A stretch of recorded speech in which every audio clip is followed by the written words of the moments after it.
Olá, tudo bem? Você que está aí se preparando, estudando firmemente para o concurso, vamos conversar hoje sobre a lei da informatização do processo, a lei do processo eletrônico, Lei 11.419 de 2006.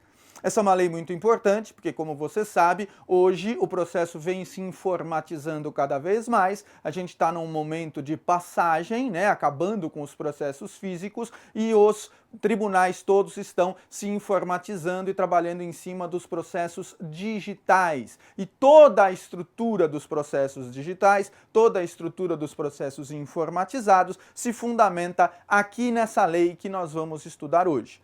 Então, vamos dar uma olhada nos artigos dessa lei. Eu sei que às vezes fica um pouco cansativo a gente ficar lendo o artigo, a gente ficar estudando artigo por artigo, mas não tem outro jeito de estudar esse tipo de legislação. A gente não tem princípios gerais, a gente não tem uma parte teórica, não dá para a gente estudar as leis a não ser lendo a lei junto e decodificando a lei junto com você, fazendo da lei uma coisa mais simples. Então, desmontando os artigos que parecem mais complexos. Então vamos junto, porque é uma coisa que você vai ter que fazer de qualquer jeito, você vai ter que sentar e ler a lei, então vem comigo que eu te acompanho nessa leitura da lei. Vamos começar, evidentemente, lá pelo artigo 1º, acompanha comigo aqui, ó. Artigo 1º. O uso de meio eletrônico na tramitação de processos judiciais, comunicação de atos e transmissão de peças processuais será admitido nos termos desta lei. Parágrafo 1º. Aplica-se o disposto nesta lei indistintamente aos processos civil, penal e trabalhista, bem como aos juizados especiais em qualquer grau de jurisdição. Então vou repetir aqui o parágrafo 1º. Aplica-se o disposto nesta lei indistintamente, ou seja, ao mesmo tempo, aos processos civil, penal e trabalhista, bem como aos juizados especiais em qualquer grau de jurisdição. O que significa dizer em qualquer processo que porventura puder existir em qualquer tribunal, seja na primeira instância, seja na segunda instância, seja nos tribunais superiores, STF, STJ, TST, TSE, em todas as instâncias do judiciário haverá processo eletrônico. Então presta atenção nisso, porque isso aqui é uma questão muito boa para aparecer em prova de múltipla escolha, né? Colocar alguma coisa que não está aí, ou principalmente tirar algum dos elementos, ou colocar um exceto no meio. Então aparece lá uma questão de prova, de repente assim, ó, aplica-se o disposto na Lei 11.419 apenas ao processo civil penal, apenas ao processo civil e penal, excluído o trabalhista, ou apenas na primeira instância, na primeira e na segunda instância, exceto nos juizados especiais. Qualquer coisa dessas que aparecer, tá errado. Então vale para qualquer processo, em qualquer grau de jurisdição, inclusive nos juizados especiais. Fique esperto com esse tipo de coisa aí. O parágrafo 2º aqui do artigo 1º vai dizer para a gente, vai trazer para nós algumas definições. Então, para o disposto nesta lei, considera-se meio eletrônico. O que é meio eletrônico? Meio eletrônico é qualquer forma de armazenamento ou tráfego de documentos e arquivos digitais. De novo, meio eletrônico é qualquer forma de armazenamento ou tráfego de documentos e arquivos digitais. Transmissão eletrônica é toda forma de comunicação à distância com a utilização de redes de comunicação, preferencialmente a rede mundial de computadores, ou seja, a internet, né? Preferencialmente a rede mundial de computadores. Presta atenção aqui. Toma cuidado com isso aqui. Por quê? Mais uma vez, porque criar questão em cima disso aqui é muito fácil para te confundir. Fica simples criar questão envolvendo esses elementos aqui. Então, por exemplo, você pega e mistura aí. Você pega aqui e fala, ó, meio eletrônico é toda forma de comunicação à distância com a utilização de redes de comunicação, preferencialmente a rede mundial. Tá errado. Ou vai dizer, transmissão eletrônica é qualquer forma de armazenamento. Está errado. Toma cuidado com as definições, presta atenção nelas, tá? Então toma muito cuidado. Pega o inciso 3 também ali, só para completar. Assinatura eletrônica. O que é assinatura eletrônica? São as seguintes formas de identificação inequívoca do signatário. A assinatura digital baseada em certificado digital emitido por autoridade certificadora credenciada na forma da lei específica, ou B, mediante cadastro de usuário no Poder Judiciário, conforme disciplinado pelos órgãos respectivos. Aí também você precisa tomar muito cuidado. Por quê? Porque é mais uma questão que pode te dificultar. Essas definições que vêm na lei, essas definições expressas, quando a lei traz alguma definição expressa, você precisa sublinhar, ler, reler, escrever, coloca no papel, faz questão, inventa você mesmo uma questão sobre esse assunto, porque essa definição tem que grudar na sua cabeça. Porque é em cima disso que a banca vai trabalhar inventando questões. É em cima desse tipo de coisa que pode aparecer problema, tá? Pensa assim, ó, como eu faria para inventar uma questão aqui? Então pega meio eletrônico, qualquer forma de armazenamento ou tráfego de documento e arquivo digital. Transmissão eletrônica, transmissão. Transmissão tem a ver com o quê? Se eu estou falando de transmissão, eu estou falando de comunicação. Transmissão é comunicação. Aqui você já fica esperto de que você está falando. Ó. Transmissão eletrônica é toda forma de comunicação à distância, com a utilização de rede de comunicação, preferencialmente a rede mundial de computadores. Toma cuidado com esse tipo de coisa, ó, preferencialmente, para não vir lá na sua questão exclusivamente, exceto. E 3, assinatura eletrônica é o quê? É uma forma de identificação. Então, se é assinatura, a assinatura serve para identificar o cara. Então, a assinatura eletrônica é uma forma de identificação do signatário. Signatário é quem assina. Assinatura digital, baseada em certificado emitido por autoridade credenciada, ou uma assinatura mediante cadastro do usuário direto no site do Poder Judiciário, conforme disciplinado pelos órgãos respectivos, tá? Presta atenção nessas definições, porque essas definições podem criar problema para você na hora da prova. Vamos lá para o artigo 2º agora, que eu quero passar e ele não vai. Vamos ao artigo 2º. Aê, obrigado. Artigo 2º.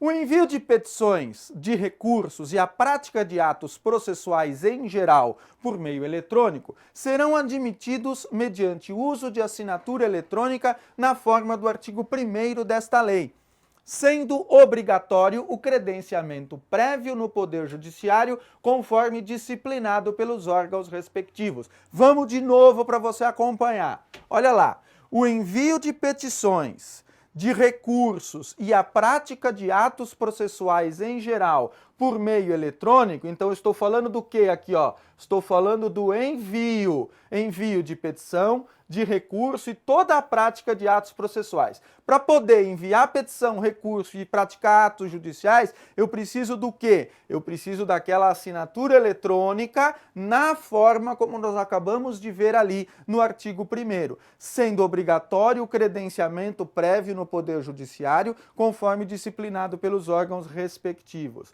Presta atenção nessas palavras, tá? Toda vez que aparecer obrigatório, dispensável, aceitável e exceto, sempre, lembra daquelas palavras que vão te criar problema. Lembra daquelas palavras que o examinador usa para eliminar você, para tirar a sua atenção, para desviar a sua atenção. Então, para poder enviar petição, enviar recurso e praticar ato processual, precisa de quê? De assinatura eletrônica e é obrigatório o credenciamento no Poder Judiciário.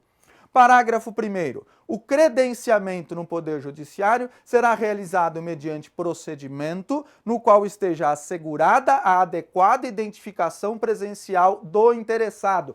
De novo, porque você não prestou atenção, vou ler junto com você outra vez. De novo, parágrafo 1º. O credenciamento no Poder Judiciário será realizado como? Mediante procedimento no qual esteja assegurada a adequada identificação presencial do interessado. Do que nós estamos falando aqui, gente? Nós não estamos falando da identificação do cara que vai poder praticar ato processual. Nós não estamos falando de identificar o sujeito para assinar eletronicamente uma petição e eu ter certeza que é aquele cara mesmo que está enviando o documento. Estou falando de petição, estou falando de recurso, estou falando de prática de ato processual. Então é claro que para poder identificar o sujeito, dar para ele uma assinatura digital que garanta a ele o direito de acessar o site do tribunal e subir uma petição e subir um recurso, eu preciso, antes de qualquer coisa, me certificar de que aquele cara é aquele cara. Então, para ele conseguir a assinatura digital, ele tem que ir pessoalmente. Volta lá no parágrafo 1º para você ver, ó. O credenciamento no Poder Judiciário será realizado mediante procedimento no qual esteja assegurada a adequada identificação presencial do interessado. Ih, voltei. Vamos para frente. Cadê? Passei. Aí, obrigado. Espera aí que bagunçou o negócio aqui. Pronto, vamos lá. O credenciamento no Poder Judiciário será realizado mediante procedimento no qual esteja assegurada a adequada identificação presencial do interessado. É isso aqui que te importa na hora de responder questão. Presta atenção. Por quê? Porque nessas palavras aí é que pode aparecer algum problema. Parágrafo 2º. Ao credenciado será atribuído registro e meio de acesso ao sistema, de modo a preservar o sigilo, a identificação e a autenticidade de suas comunicações. Mais uma vez, ao credenciado será atribuído um registro. Ó, um registro. Baguncei as canetas. Vitor, passa pro 2 que eu estou perdido aqui. Aê, obrigado.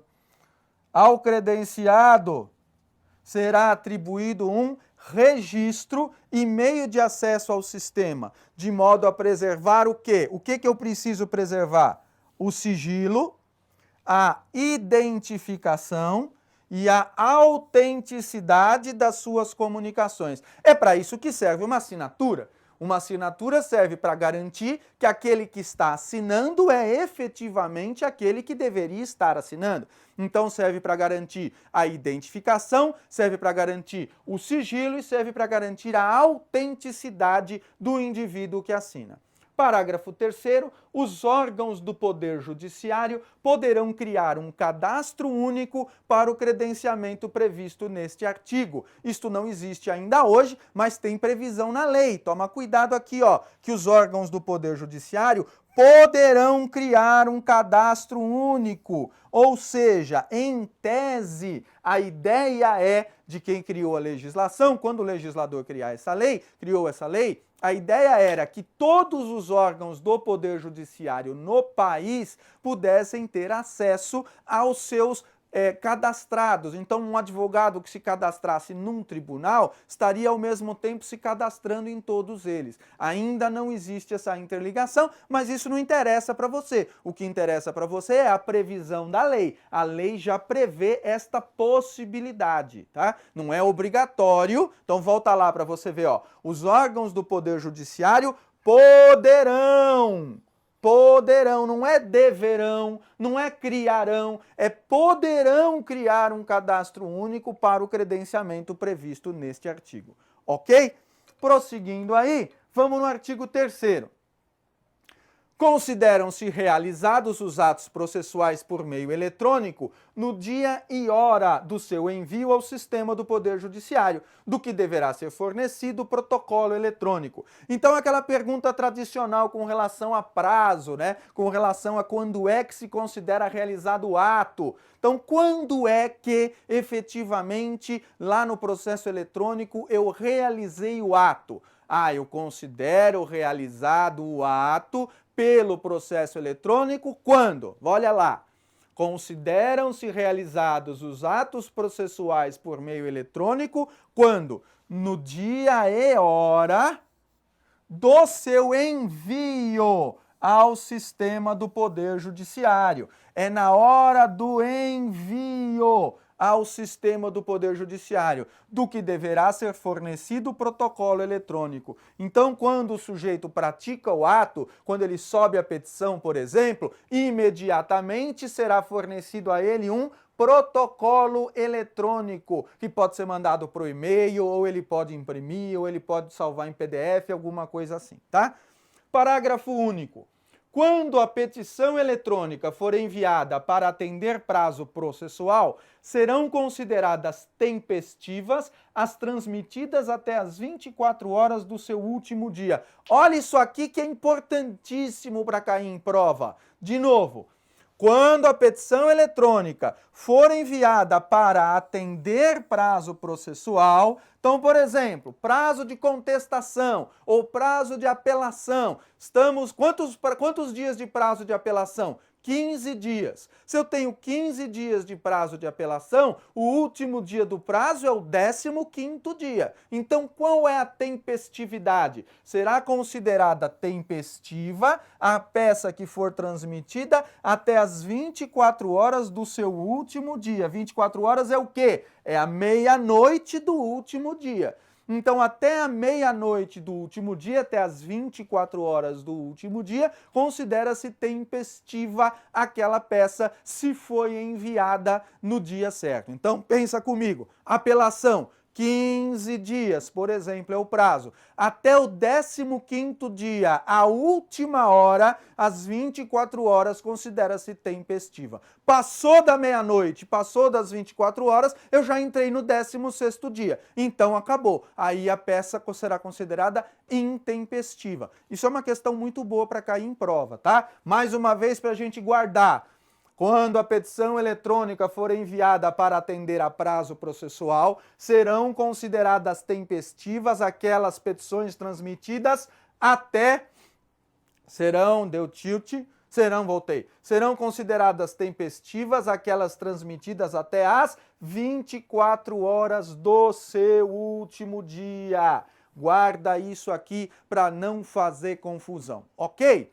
Senhores, então estamos aí vendo a lei que trata do processo eletrônico. Por hora, vamos ficar por aqui, vamos fazer uma paradinha e voltamos daqui a pouco com mais uma aula sobre esse assunto. Não vai embora não, fica aí e me encontra daqui a pouquinho no próximo vídeo. Até já!